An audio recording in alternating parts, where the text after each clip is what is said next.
जय हिंद, वंदे मातरम। दोस्तों कैसे हैं आप लोग? उम्मीद करता हूं सब आप अच्छे होंगे, बढ़िया होंगे, मस्त होंगे। तो आज का हमारा नेक्स्ट मॉडल पेपर है, हाई स्कूल इंटर बेस दोनों के लेवल का है ये। तो चलते हैं, सिर्फ बायोलॉजी का मिलेगा आपको इसमें। चलते हैं क्वेश्चन की तरफ। हमारा क्वेश्चन क्या है कि मछली, मच्छर, केचुआ तथा मनुष्य के मुख्य श्वसन अंगों के नाम लिखिए। तो ये आप सब जानते हैं कि मछली का जो श्वसन अंग होता है वो गिल्स होता है। मछली का जो श्वसन अंग होगा हमारा गिल्स होगा। तो प्रत्येक जीव के एक विशिष्ट अंग होते हैं जिनके द्वारा वो सांस लेते हैं। कुछ होते हैं जो स्थल पर रहते हैं, तो उनके स्थलीय जीव के लिए क्या होता है, लंग्स होते हैं, फेफड़े होते हैं। और जो जलीय जीव होते हैं उनके लिए क्या होते हैं, गिल्स होते हैं। और जो कीड़े मकोड़े होते हैं, कीड़े मकोड़ों के श्रेणी में आते हैं, उनमें ट्रैकिया होता है। और कुछ जीव जो मिट्टी के अंदर होते हैं उनमें जो श्वसन होगा वो होगा उनके लंग्स उनके स्किन के द्वारा होगा। तो क्या कह रहा है ये कि प्रत्येक जीव के अपने विशेष अंग होते हैं। हर एक जीव नॉन कॉर्डेट किस प्रकार का जंतु है? मछली है, तो मछली पानी में रहती है। तो मछली अगर पानी में रह रही है तो जाहिर सी बात है इसके पास क्या होगा, गिल्स होगा। केचुआ है, केचुआ मिट्टी में रहता है तो इसके पास क्या होगा, स्किन से ही अपना सांस लेगा। मच्छर है, मच्छर कीट की श्रेणी में आते हैं तो ये क्या हो जाएंगे, इनके पास ट्रेकिया होगा। मनुष्य है, मनुष्य कॉर्डेट्स हैं और वो भी स्थल पे रहते हैं तो ये क्या हो जाएंगे, इनके पास लंग्स हो जाएंगे। तो चरण दर चरण समाधान क्या है इन पे। फर्स्ट स्टेप, मछली के श्वसन अंग गिल्स हैं। दूसरा चरण, केचुआ के श्वसन अंग त्वचा, यानी उनका जो त्वचा होता है उसके द्वारा वो श्वसन लेते हैं। मच्छर जो होता है, मच्छर के श्वसन अंग ट्रैकी कहते हैं, जिसे ट्रेकिया भी कहते हैं। मनुष्य के श्वसन अंग फेफड़े हो गए, यानी चारों जिस प्रकार का जीव है उस प्रकार का, यानी उसके आवास के ऊपर डिपेंड करता है कि जीव का आवास क्या है। अगर जीव का आवास मिट्टी है, मिट्टी में रहता है जीव, तो अगर जीव मिट्टी में रहता है, मिट्टी में रहेगा तो उसके लिए क्या श्वसन अंग होंगे, त्वचा रहेंगे, त्वचा। अगर जीव पानी में रहेगा तो उसके लिए गिल्स रहेगा, याद रखिए। अगर जीव स्थल पर रहेगा, कॉर्डेट्स है, कशेरुकी है, कशेरुकी है। कशेरुकी उन्हें कहते हैं जिनके पास रीढ़ की हड्डी होती है, मतलब रीढ़ विहीन जो होते हैं वो अकशेरुकी होते हैं। और कशेरुकी जिनके पास रीढ़ की हड्डी होते हैं उन्हें कशेरुकी कहते हैं। उनके पास क्या रहेगा, लंग्स, यानी फेफड़ा, फेफड़ा श्वसन अंग। और जैसे कीट की श्रेणी में जो आ जाएंगे, कीट की श्रेणी में जो आ जाएंगे उनमें ट्रैकिया होगा।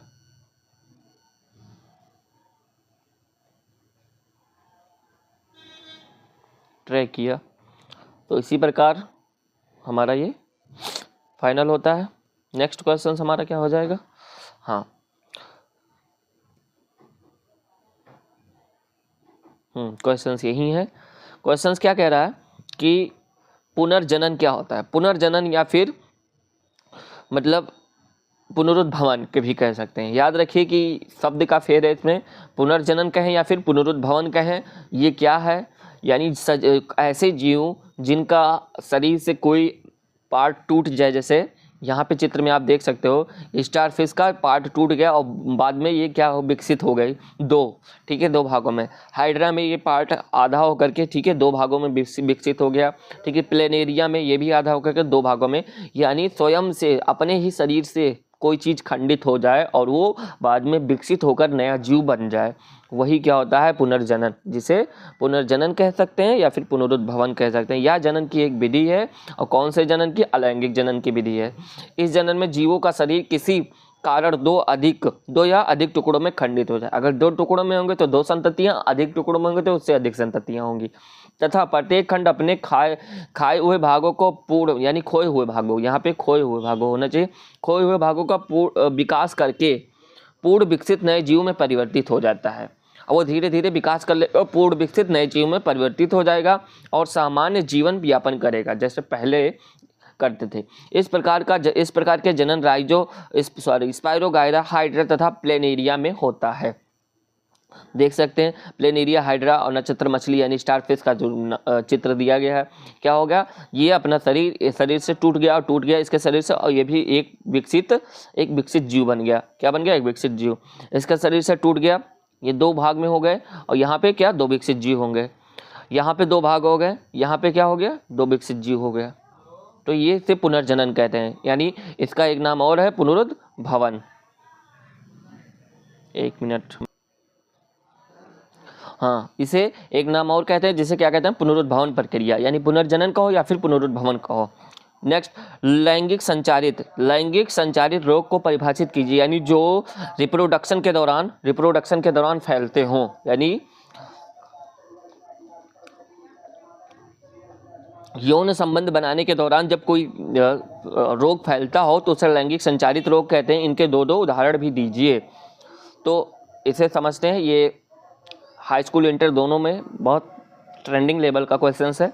लैंगिक संचारित रोग को एसटीडी या लैंगिक संबंधों के कारण एक व्यक्ति से दूसरे व्यक्ति में फैलता है। जब कोई, ठीक है, फिजिकल रिलेशनशिप बनाते हैं तो उसमें क्या होता है कि मतलब उससे अगर कहीं, ठीक है, बिना विदाउट प्रोटेक्शन के बनाते हैं, अगर उसमें एक को अगर कोई रोग है, ठीक है, कोई लैंगिक संपर्क है, मान लीजिए एड्स है, ठीक है, कोई एक पार्टनर को एड्स है, तो दूसरे पार्टनर को अगर कोई प्रोटेक्शन नहीं यूज कर रहा है तो दूसरे पार्टनर को एड्स हो जाएगा 100%, ठीक है। सुजाक है तो सुजाक हो जाएगा।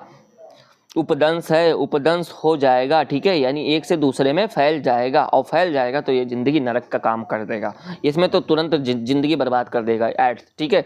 ये हमारे इम्यूनिटी पे डिपेंड करता है, इम्यूनिटी पे ही अटैक करता है, यानी हमारी WBC जो सेल्स होती हैं, ठीक है, और खासकर टी सेल्स, इन टी सेल्स में छेद कर देता है घुस के, और छेद कर देता है, ये बाद में मर जाती हैं टी सेल्स।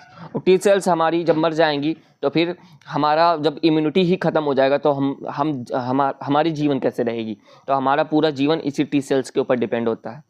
तो वही डिपेंड होता है कि हाँ, मतलब हमें जब भी फिजिकल रिलेशनशिप बनाना चाहिए तो एक हिसाब से, एक क्राइटेरिया, जो हमारा क्राइटेरिया है, क्या कहते हैं कि अगर एक बंदा, ठीक है, अगर लैंगिक रोग से पीड़ित है तो उससे पहला नंबर तो अवॉइड ही करना चाहिए उससे, क्या, लैंगिक संपर्क बनाने से। और अगर बनाते भी हैं तो किस तरीके से, मतलब बहुत सारे उसमें प्रोटेक्शन है जो नीचे यहाँ पे दिए गए हैं, यहाँ पे मेंशन किए गए हैं।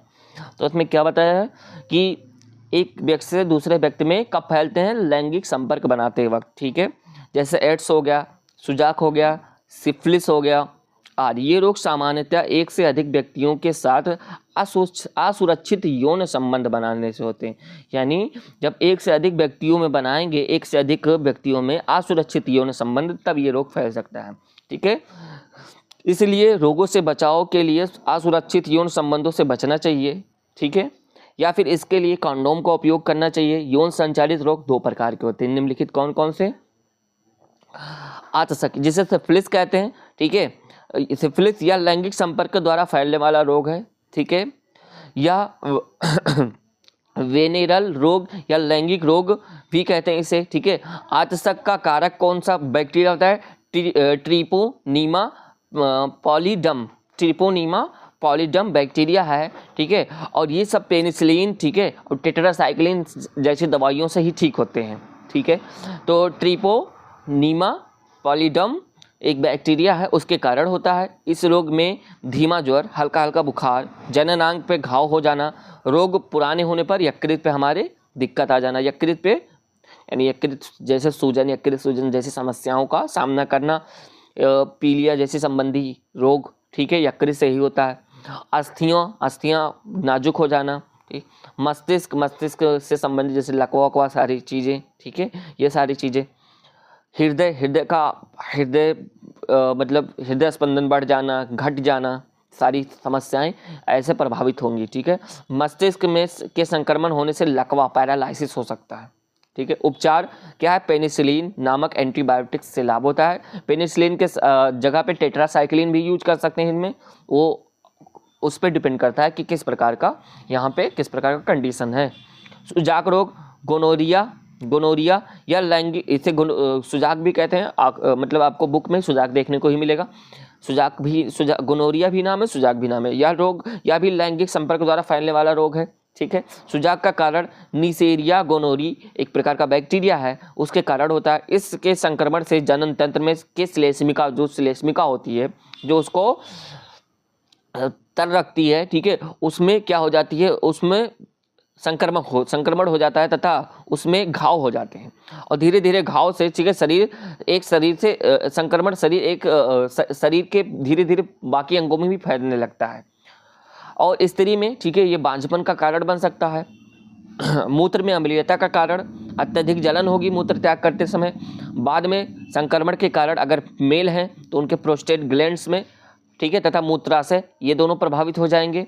स्त्रियों में संक्रमण का कोई प्रभाव नहीं पड़ता, क्योंकि ये वाहक का काम करती हैं। क्या वाहक? वाहक माने ये अपने, इनमें इनके एक गुणसूत्र पे तो रहेगा, एक पे नहीं रहेगा। तो एक वाला तो इनका एक गुणसूत्र थाम लिया, एक नहीं थाम पा रहा है, ठीक है। तो एक पे हो गया तो एक थाम ले रहा है। लेकिन इनके संततियों में अगर एक्स संलग्न रोग है तो इनके संततियों में अगर लड़का हुआ तो एक्स वाला इनका अगर क्रोमोसोम गया, जो ये वाला है रोगी वाला, तो एक ही उसके अंदर रहता है एक्स, और एक ही वाई रहता है। तो उसमें संक्रमित होने का चांस जो उनके पुत्र में है वो पुत्र में ज़्यादा होता है, पुत्री में कम होता है। पुत्री हमेशा वाहक बन जाती हैं, लेकिन पुत्रों में ये उनका लंका लग जाता है। स्त्रियों के संक्रमण का कोई प्रभाव नहीं पड़ता है, लेकिन स्त्रियां इस रोग का वाहक का कार्य करती हैं। उपचार इसका वही है, एंटीबायोटिक्स, ठीक है। एंटीबायोटिक्स में टेट्रासाइक्लिन, पेनिसिलिन जैसी दवाइयों का प्रयोग कर सकते हैं, उसी से लाभ होगा, यानी और वो भी परमानेंट लाभ नहीं होगा, याद रखिएगा। परमानेंट लाभ चाहिए तो मतलब सुरक्षित रहना है हमें, बस, और कुछ नहीं, और कोई इसका कोई इलाज नहीं। दीर्घरोम क्या है, वह कहाँ पाए जाते हैं, उसके कार्य बताए। दीर्घरोम क्या है? दीर्घरोम एक नया शब्द हिंदी में बोल दिया गया। इसे अगर हम कहते हैं विल्ली रसांकुर अगर नाम कर दें, ठीक है, आपकी किताब में मुझे लिखा हुआ है रसांकुर लिखा हुआ है, याद रखिए। या फिर विल्लीज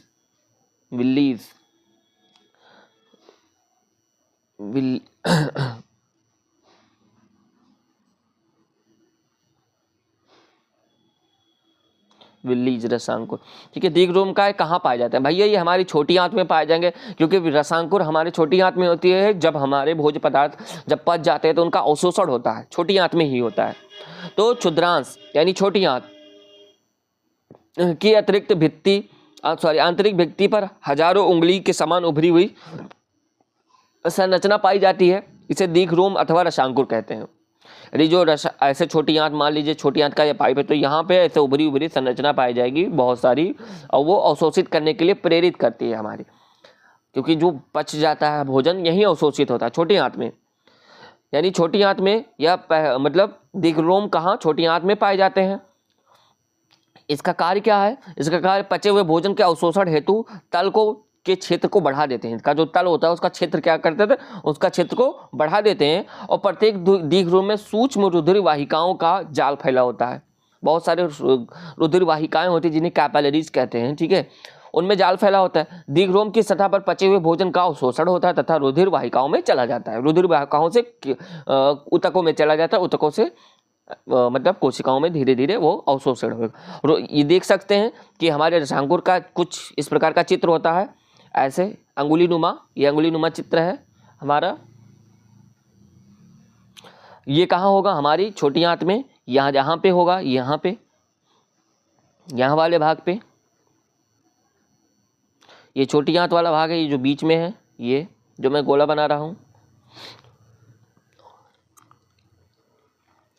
और उसी के बीच में मान लीजिए ऐसे जो ऐठा वैठा रखा हुआ है छोटी आंत पाइप की तरह, उसी के बीच में ऐसे ऐसे ऐसे अंगुली नुमा उभार होती है जो इस टाइप की होती है। और इसमें क्या क्या है? रक्त केशिका, कैपिलरीज, ये जो बारीक बारीक देख रहे हो,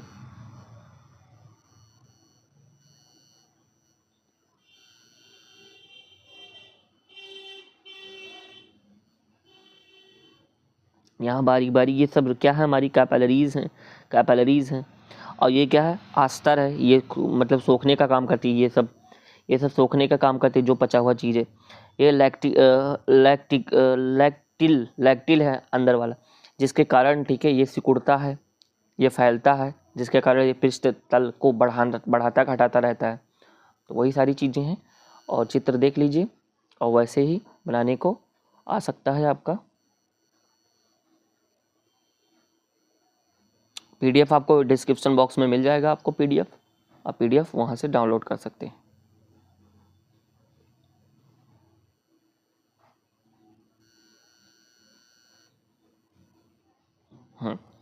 चलिए चलते हैं। हमारे शरीर में हीमोग्लोबिन की कमी से क्या परिणाम हो सकते हैं। हीमोग्लोबिन यानी हीमोग्लोबिन एक प्रकार का क्या है, प्रोटीन है। क्या है, प्रोटीन है।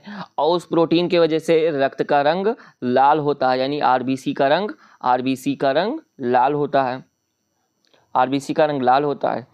तो भैया हीमोग्लोबिन नहीं होगा, कमी होगा, तो सबसे पहले एक चीज़ याद रखिएगा, उसकी कमी से सबसे पहला रोग तो यही होता है जो कहते हैं एनीमिया, रक्त अल्पता, एनीमिया रोग हो जाता है। बहुत सारे काम है इसका, ऑक्सीजन का परिवहन करना, क्योंकि RBC में ही रहता है और RBC ऑक्सीजन का परिवहन करती है। तो ऑक्सीजन, कार्बन डाइऑक्साइड, इन सब का परिवहन करना। अब सोचो ऑक्सीजन का परिवहन, ऑक्सीजन ये कम हो जाएगा तो ऑक्सीजन कौन परिवहन करेगा, नहीं करेगा ना। RBC उतना कम रहेंगे तो कम ऑक्सीजन का परिवहन करेंगे, तो कम ऑक्सीजन का परिवहन करेंगे तो आप जो श्वसन लेते हो, श्वसन जो लेते हो, श्वसन क्या है, श्वसन किसके साथ जारड़ होता है। ऑक्सीजन श्वसन किस काम आता है, जारड़ के काम आता है। किसका, ग्लूकोज का, भोजन के अणु का। अब भोजन का अणु का जारड़ नहीं होगा ढंग से तो हमें ऊर्जा भी नहीं मिल पाएगी, तो हमारा एकदम दिनचर्या ही बंद हो जाएगा। यानी एक दूसरे से सब जुड़े हुए हैं। हीमोग्लोबिन लाल रंग का रंजक है जो रुधिर में उपस्थित होता है। इसकी कमी से ऑक्सीजन और कार्बन डाइऑक्साइड का परिवहन प्रभावित हो सकता है। ठीक है, समझ रहे हो ना मेरी बात। इसकी कमी से ऑक्सीश्वसन में देखते हो, ऑक्सीजन की उपस्थिति में ऑक्सीश्वसन होता है। जब भैया ये होने वाला ही नहीं रहेगा तो कहाँ से ऑक्सीश्वसन कर पाएंगे हम, ये बताओ।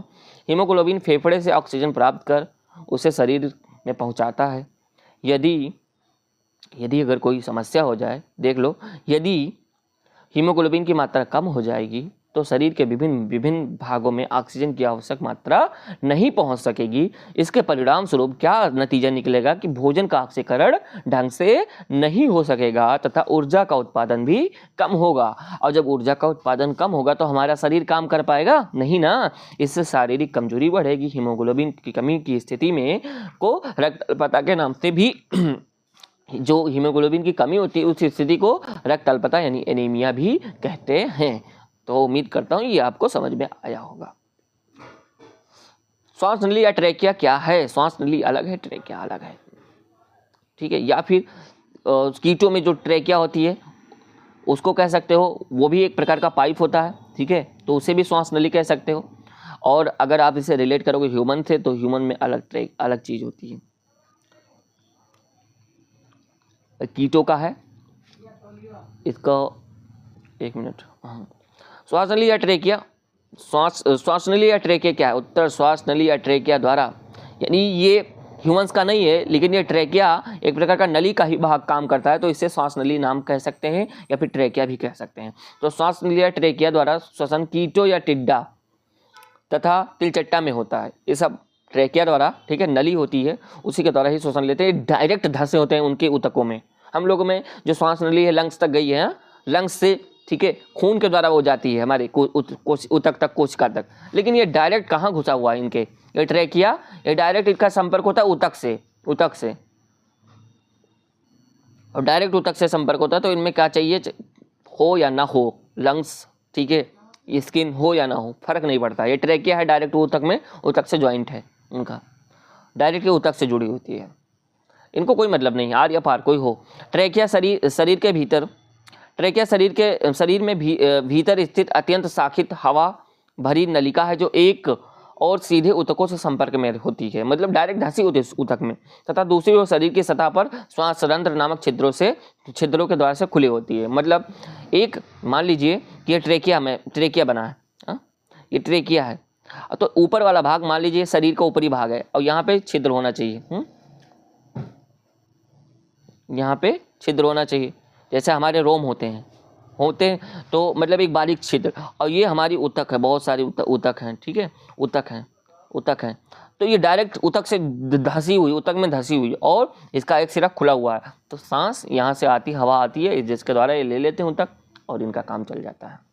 तो इनमें कोई ऑर्गन की ज़रूरत ही नहीं, लंग्स ना कुछ कोई भी चीज़ जरूर, ना गिल्स चाहिए, कुछ भी नहीं, डायरेक्ट इनका काम हो जाता है एक पाइप से ही। यह कीटों का श्वसनांग है। तो श्वसन जीवों के लिए क्यों अनिवार्य है भाई? श्वसन जीवों के लिए अनिवार्य इसलिए है कि श्वसन के वजह से हमें क्या मिलेगी? श्वसन की वजह से हमें ऊर्जा मिलेगी, सीधी बात। क्योंकि हम जब ग्लूकोज खाएंगे, भोजन अणु खाएंगे,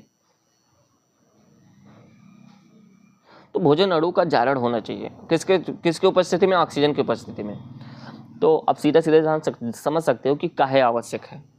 श्वसन सजीवों के लिए काहे आवश्यक है? क्योंकि उनके ऊर्जा चाहिए। तो ऊर्जा कैसे मिलेगा? श्वसन से ही मिलेगा। सजीवों को भोजन से आवश्यक ऊर्जा प्राप्त होती है।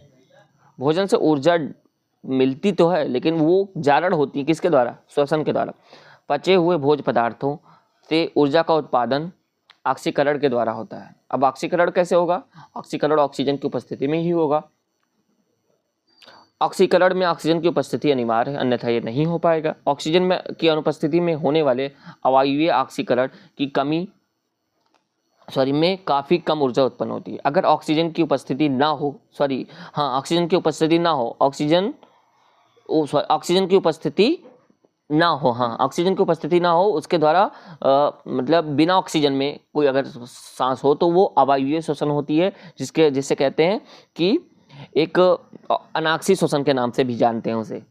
तो उस समय एथिल अल्कोहल, लैक्टिक अम्ल, ये सारी किंडमन सारी प्रक्रियाएं होने लगेंगी। तो वो हम सब के अंदर ये प्रक्रियाएं नहीं चल पाएंगी, क्योंकि हमें क्या चाहिए? ऊर्जा चाहिए। हमें ये सारी चीज़ें नहीं चाहिए। ये जैसे कवक हो गए, ईस्ट हो गए, इन सब में चाहिए।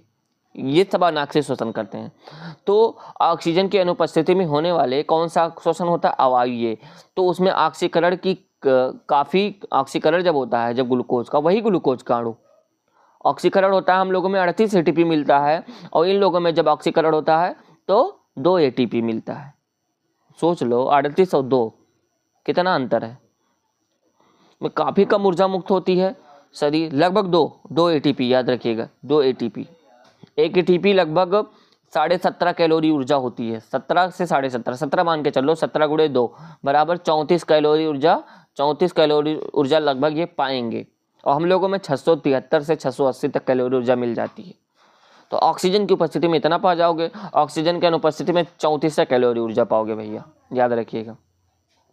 शरीर को पोषण के साथ साथ ऑक्सीजन की आवश्यकता भी होती है। पोषण चाहिए तो ऑक्सीजन भी चाहिए, अन्यथा जो पोषण आप खाओगे उसका जारण होगा ही नहीं, ऑक्सीजन नहीं होगा, तो क्या फायदा ऐसा चीज़ खाने से? सजीवों के रक्त परिसंचरण में ऑक्सीजन अनिवार्य है। शरीर को यह ऑक्सीजन श्वसन से ही प्राप्त होता है। सामान्यतः ऑक्सीजन ग्रहण करने तथा कार्बन डाइऑक्साइड छोड़ने की प्रक्रिया सांस लेना, जिसे श्वासोच्छ्वास भी कहते हैं, अर्थात बड़े रासायनिक बड़े रासायनिक अणु होते हैं, उनको छोटे छोटे अणुओं में तोड़ करके, ठीक है, और फिर ऑक्सीजन कोशिकाओं तक पहुंचाते हैं। कोशिकाओं में उसका ऑक्सीजन के साथ जारण होता है। यही सारी चीज़ें प्रक्रिया होती हैं। विधिवत रूप में श्वसन उन सभी प्रक्रियाओं में शामिल है जिनके द्वारा शरीर में ऊर्जा का उत्पादन होता है। इस कारण श्वसन अनिवार्य है। अब इतना काफ़ी है ना कि श्वसन कितना, अब तुम चाहो तो पूरी कहानी लिख सकते हो इस पर।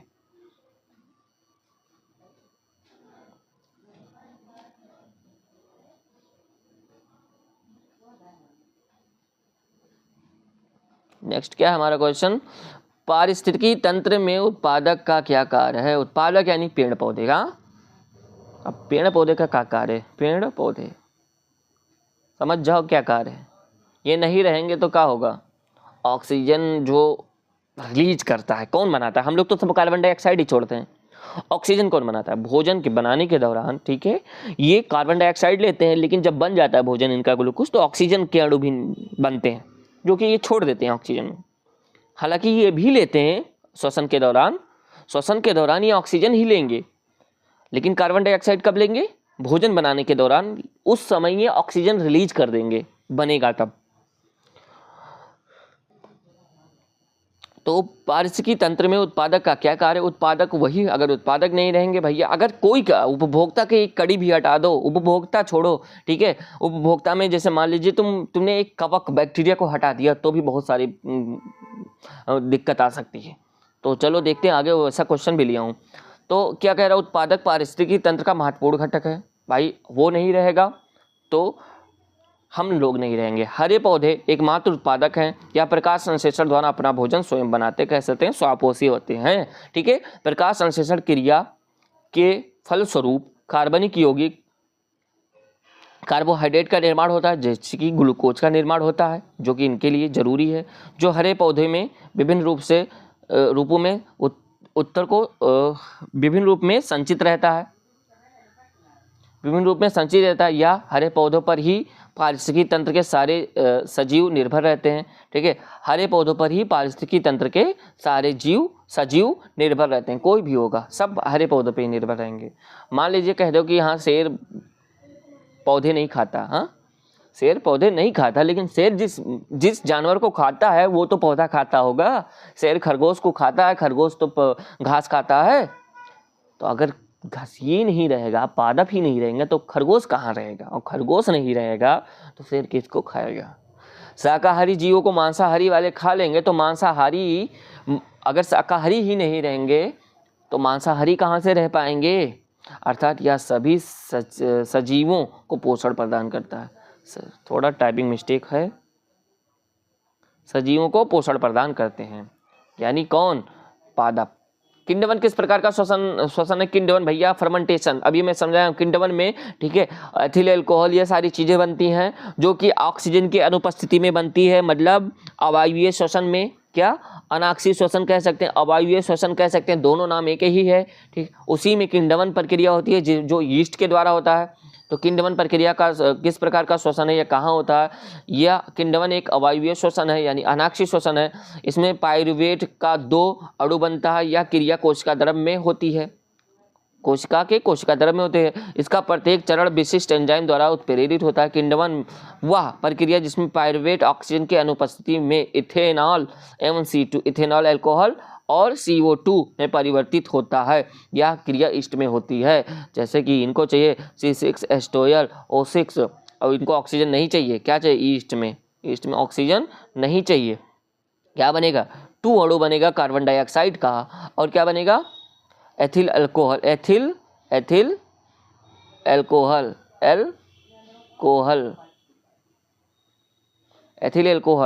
फिर प्लस 34 ATP, 34 कैलोरी ऊर्जा, 34 KACL, या फिर कह सकते हो 17 दूना 34 यानी 2 ATP कह सकते हो। 2 ATP कह सकते हो, या फिर 34 कैलोरी ऊर्जा। अब सोच लो 34 कैलोरी ऊर्जा का काम लायक हम लोगों में कोई काम है 34 कैलोरी ऊर्जा को? हम लोगों में 673 ढंग का कम पड़ता है। हाँ, वो भी अगर दिन भर काम करे तो ये भी कम पड़ जाता है, फिर खाना पड़ता है हमें ऊर्जा वाली चीजें। तो हम लोगों में ऑक्सीजन बहुत जरूरी है। तो किण्डवन में कौन सा श्वसन होता है? अनाक्षी श्वसन होता है। और किस प्रकार का श्वसन अगर पूछ ले तो किण्डवन में घबराना नहीं है। जो किण्डवन होता है, फर्मेंटेशन होता है, वो फर्मेंटेशन ईस्ट में होता है, वो भी ऑक्सीजन की अनुपस्थिति में होता है। मम्मी सिरका बनाती हैं आप लोग यहाँ, तो वो कैसे बनाती हैं? रख देती हैं मीठा, हाँ गन्ना, तो गन्ना तो एक प्रकार का कार्बोहाइड्रेट ही है ना, उसमें रख देती हैं, रखा अपने आप फर्मेंटेशन हो जाता है। क्योंकि यहाँ पे हमारा मौसम, ठीक है, गर्मी भी ढंग का होता है, ठंडी भी ढंग का होता है, बरसात भी ढंग का होता है। लेकिन ऐसे ठंडे प्रदेशों में ईस्ट पाउडर डालना पड़ता है, वहाँ पे खमीर डालना पड़ता है, जिससे कहते हैं खमीर। तो खमीर डालेंगे तब वो जाकर फर्मेंटेशन होगा। यहाँ का ये हमारा विषुवत रेखा का थोड़ा ऊपर है, ठीक ठाक है, बढ़िया टेम्परेचर ठीक ठाक है, उतना ज़्यादा है ना ज़्यादा कम है, तो इसलिए हमें यहाँ ज़रूरत नहीं पड़ती ईस्ट का। लेकिन जहाँ ठंडे प्रदेश है वहाँ पे अगर ऐसे फर्मेंटेशन किण्डवन कराना पड़ता है तो वहाँ पे उनको ज़रूरत होती है ईस्ट का। जो सिरका आप खाते हो ये किण्डवन ही है, और ये ईस्ट द्वारा होता है, बैक्टीरिया ईस्ट। पोषी स्तर क्या है? एक उदाहरण देकर विभिन्न पोषी स्तर को बताएं। आहार श्रृंखला में कई पोषी स्तर होते हैं, प्रत्येक स्तर पर भोजन का हस्तांतरण होता है। आहार श्रृंखला इन्हीं स्तरों को पोषी स्तर कहते हैं। क्या कहते हैं? नीचे देख लीजिए। सबसे पहले उच्च मांसाहारी जंतु, कौन सा पोषी स्तर? चतुर्थ। मांसाहारी जंतु तृतीय, शाकाहारी जंतु द्वितीयक, उत्पादक प्रथम। अगर पूछ लिया जाए कि फूड यानी पोषी स्तर पर, ठीक है, तृतीय पोषी स्तर पर कौन रहता है? तो मांसाहारी याद रखिएगा, द्वितीय पे शाकाहारी, प्रथम पे उत्पादक और चतुर्थ पे मांसाहारी। याद रखिएगा, ये बहुत इंपॉर्टेंट है। उत्पादक और उपभोक्ता में क्या अंतर है भैया? उत्पादक जो होते हैं ऐसे जीव प्रकाश संश्लेषण की क्रिया से अपना भोजन स्वयं बनाते हैं, उत्पादक कहलाते हैं। सीधी बात, हरे पौधे उत्पादक जीव कहलाते हैं, ठीक है। और उपभोक्ता जो हरे पौधों पर डिपेंड रहते हैं, ऐसे जो अपने भोजन के लिए दूसरे जीवों पर निर्भर रहते हैं, उपभोक्ता कहलाते हैं। ये पौधों पे भी डिपेंड रह सकते हैं और जीवों पे, लेकिन ये सारी चीज अगर देखा जाए तो सारे घूम घुमा के आके पौधों पे ही डिपेंड रहते हैं, ठीक है। सारे जंतु उपभोक्ता कहलाते हैं, सारे जंतु उपभोक्ता, चाहे चील ले लो, चाहे हम ले लो, हम लोग इंसान ले लो, चाहे बैक्टीरिया ले लो, चाहे जो भी ले लो, सब कहलाए। वो बैक्टीरिया आप घटक हो जाएंगे, बाकी जो सूक्ष्म जीव उनको छोड़ करके आप ऐसे जीव ले लीजिए, जैसे आप टिड्डा ले लीजिए, पंछी ले लीजिए, ये सब सब उपभोक्ता है, सब डिपेंड होते हैं।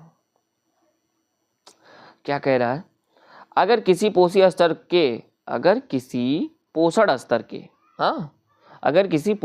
के सभी जीवों को नष्ट कर दिया जाए, ओ माय गॉड, पोषण स्तर कर, मान लीजिए कि तृतीय पोषीय स्तर के सभी को नष्ट कर दिया जाए, यानी मांसाहारी को में सभी को नष्ट कर दिया जाए, तो इस पारिस्थितिकी तंत्र में क्या प्रभाव पड़ेगा? अब सोचो कि उत्पादक हैं, यानी उत्पादक को कौन खाता है? शाकाहारी। उत्पादक को कौन खाएगा? शाकाहारी, यानी द्वितीयक। और शाकाहारी को कौन खाएगा? मांसाहारी। और मांसाहारी को कौन खाएगा? सर्वाहारी।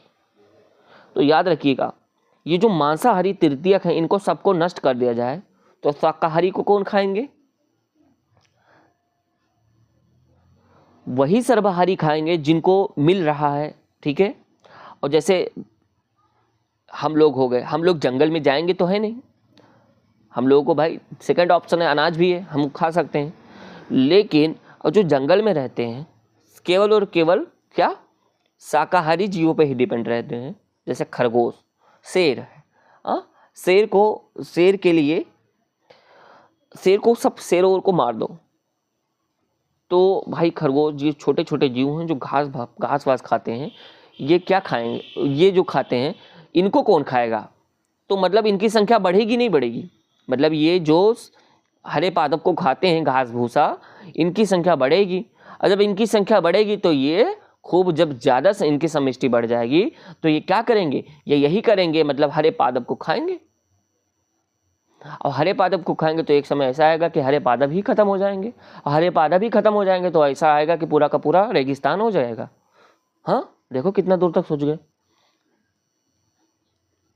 यदि एक पोषण स्तर के सभी जीवों को समाप्त कर दे तो पारिस्थितिकी संतुलन प्रभावित हो जाएगा। प्रकृति की सभी खाद्य श्रृंखला एक दूसरे से जुड़ी हुई है। हाँ भाई, जुड़ी है, तभी तो दोनों में कुछ ना कुछ चैन है। जब किसी एक कड़ी को पूरी तरह समाप्त कर दिया जाए, जैसे मांसाहारी वाले कड़ी को पूरी तरह समाप्त कर दिया जाएगा, तो उस आहार श्रृंखला का संबंध किसी दूसरी श्रृंखला से जुड़ा रहता है।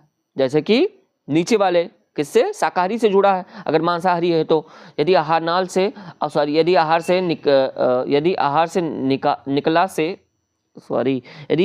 श्रृंखला से, यहाँ होना चाहिए श्रृंखला,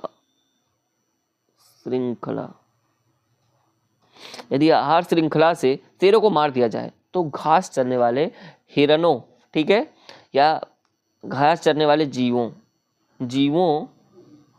का वृद्धि और अनियंत्रित हो जाएगी, वृद्धि अनियंत्रित हो जाएगी और इनकी संख्या बहुत अधिक बढ़ जाएगी। यानी अगर शेरों को मार दिया जाए तो जो घास चरने वाले हैं उन जीवों की वृद्धि अनियंत्रित हो जाएगी, बहुत ज़्यादा हो जाएगा। हाँ, और उनकी संख्या बढ़ जाएगी।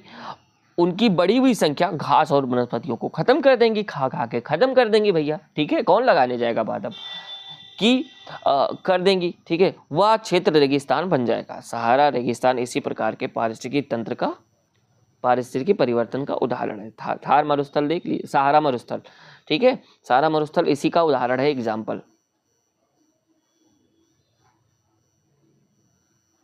नेक्स्ट क्वेश्चन हमारा, पारिस्थितिकी तंत्र में अपघटन कर्ता की क्या भूमिका होती है? भाई बैक्टीरिया कवक, क्या कवक? बैक्टीरिया, एक बतख, एक बैक्टीरिया। हाँ, बैक्टीरिया, कवक और बैक्टीरिया, ये क्या है? हमारा अपघटक का काम करते हैं। अब संतुलन बनाना है तो यही काम करेंगे भाई। देखो पादप को कौन खाएगा, शाकाहारी जीव, शाकाहारी जीव को मांसाहारी, मांसाहारी को सर्वाहारी, सर्वाहारी जब मरेगा उच्च पोषीय स्तर तो उसको कौन खाएगा, उसको खाएगा कौन, वही अब घटक लोग। वो नहीं रहेंगे तो वो सब वैसे सड़ते रहेंगे, हमारा वायुमंडल खराब हो जाएगा। पारिस्थितिक संतुलन को कायम रखने के लिए अपघटन की महत्वपूर्ण भूमिका होती है। यह पौधों तथा जंतुओं को मृत शरीर व तथा अन्य पादपों का जीवाणु और कवकों के द्वारा अपघटन करता है। अपघटन टाइपिंग मिस्टेक हो जाए, सॉरी। यह जीवाणु मृत जीवों के शरीर में उपस्थित कार्बनिक पदार्थों को, जो मृत जीवों के शरीर में उपस्थित होता है कार्बनिक पदार्थ होता है, उसे क्या करता है, कार्बनिक पदार्थों को कार्बन के तत्वों में मुक्त कर देता है। कार्बन के तत्वों में, वायुमंडल में कार्बन के तत्व जो है उनमें मुक्त कर देगा, जो विभिन्न गैसों के रूप में वायुमंडल में चले जाते हैं। अन्य ठोस द्रव पदार्थ जो होते हैं बचे हुए मिट्टी में मिल जाते हैं। ठीक है, जब अपघटन कर देगा खा पी के, ठीक है, एंजाइम डाल करके कवक, तो ये क्या करेंगे, ठीक है, जो कार्बन के तत्व कार्बन में चले जाएंगे और हाइड्रोजन के तत्व हाइड्रोजन में, ऑक्सीजन के तत्व ऑक्सीजन में, हाँ, और नाइट्रोजन के तत्व नाइट्रोजन में, क्योंकि कार्बन, हाइड्रोजन, ऑक्सीजन और नाइट्रोजन 4 तत्वों से मिलकर मुख्य 4 तत्व जो होते मेन तत्व जीवों के शरीर में, हाँ, कार्बन, हाइड्रोजन, ऑक्सीजन और नाइट्रोजन, ये 4 तत्व हम लोगों का मुख्य, जीवों का मुख्य तत्व। बहुत सारी चीज़ें होती हैं और लेकिन ये मुख्य जो माना जाता है ये मुख्य होती हैं। तो ये सब को अपघटन करके क्या कर देंगी, सॉरी, गैस जो होगा वो गैस, ये सब गैस क्या हो जाएंगे, वायुमंडल में मिल जाएगा और बचा हुआ क्या हो जाएगा, मिट्टी में मिल जाएगा। इस प्रकार पारिस्थितिक संतुलन कायम रखने के लिए प्रयास करता है। इस प्रकार यह, ठीक है, यानी जो अपघटन होते हैं पारिस्थितिक संतुलन बनाने का काम करते हैं भाई, बैलेंसिंग बना रहेगा, अन्यथा गड़बड़ हो जाएगी। तो भाई सजीव कैसे रहेंगे, क्वेश्चन है, अब नहीं देखते हैं क्वेश्चन है कि नहीं क्वेश्चन अब नहीं है, 3 पेज एक्स्ट्रा निकला है था। तो चलिए चलते हैं, उम्मीद करता हूँ आप लोगों को समझ में आया होगा। कोई भी प्रॉब्लम्स होगी तो कमेंट बॉक्स है, कमेंट बॉक्स में आप कमेंट कीजिएगा। तब तक के लिए चलते हैं, tata bye bye, see you, जय हिंद, वंदे मातरम। मिलते हैं नेक्स्ट वीडियो में।